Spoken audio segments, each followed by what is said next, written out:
Hey everyone, it's Chris, the Bold Simplifier with the Bold Simplified podcast. This is just a quick overview of Twitter, and this is, of course, Twitter Simplified because we simplify everything. For more information, please head over to boldsimplified.com. Again, you can check out our podcast, check out the other resources we have there, other videos that you can watch, all sorts of stuff.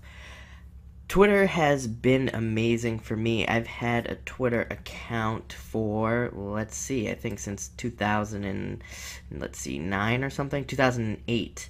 And I haven't used it since 2008, with the exception of the past, I'd say 3 months or so. I've really started to use Twitter heavily, and that's thanks to a podcast that was actually part of Life on Fire podcast, and it was with a guy named AJ Amix, and he talked all about Twitter.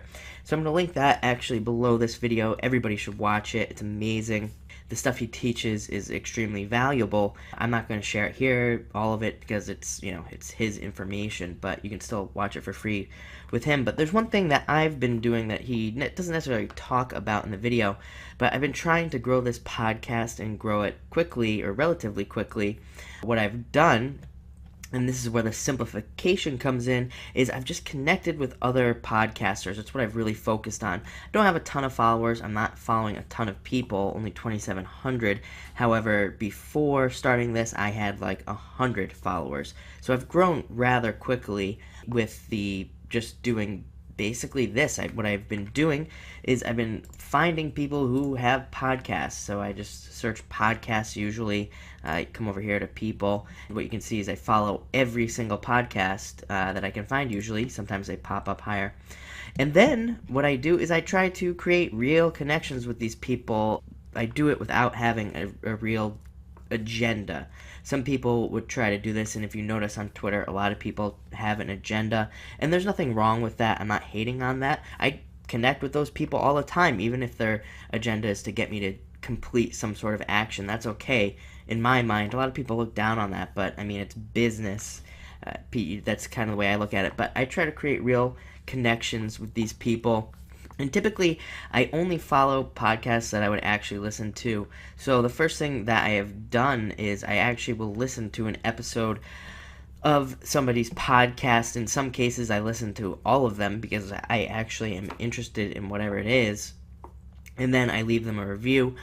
What I like to do then is I tweet out to the people that I left them a review. I let them know what episode I listened to, maybe that I really enjoyed it, all sorts of things.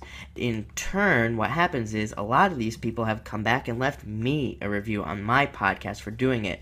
Of course, that's the underlying agenda I guess I have, but really it's not, because I'd say maybe 1 in 10, if I'm lucky, return the favor, but that's not the point. I'm creating real connections with real people, which is way more important.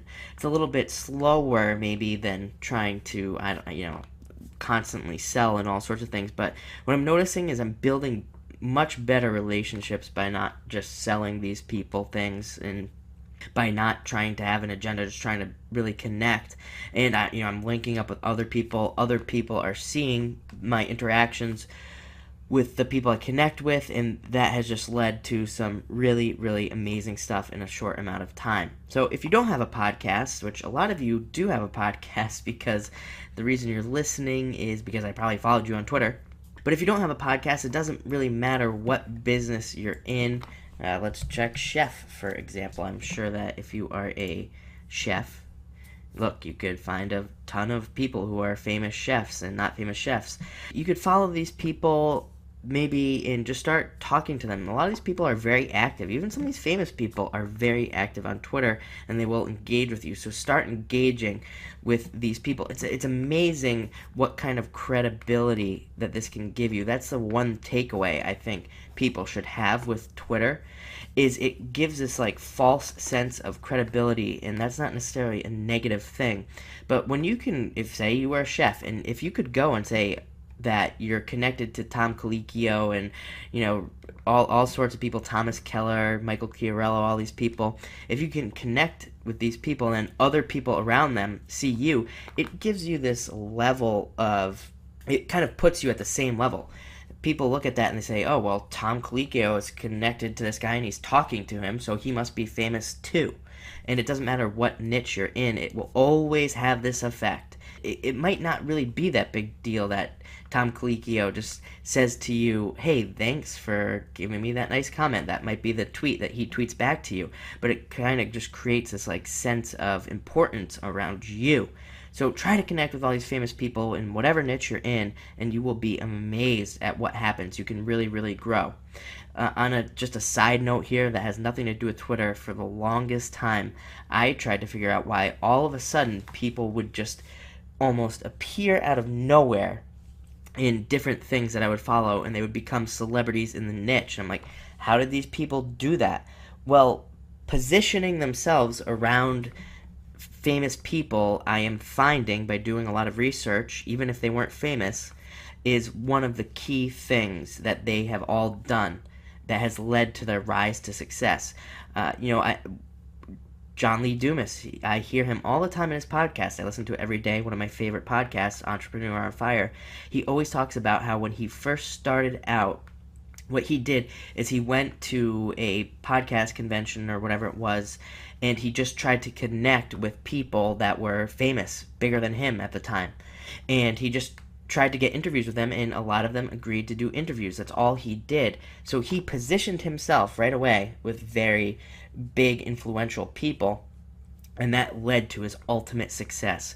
Again, you can do the same thing with Twitter. Highly recommend it. Link is in the description to the AJ Amex video and interview. Thank you very much for watching Twitter Simplified.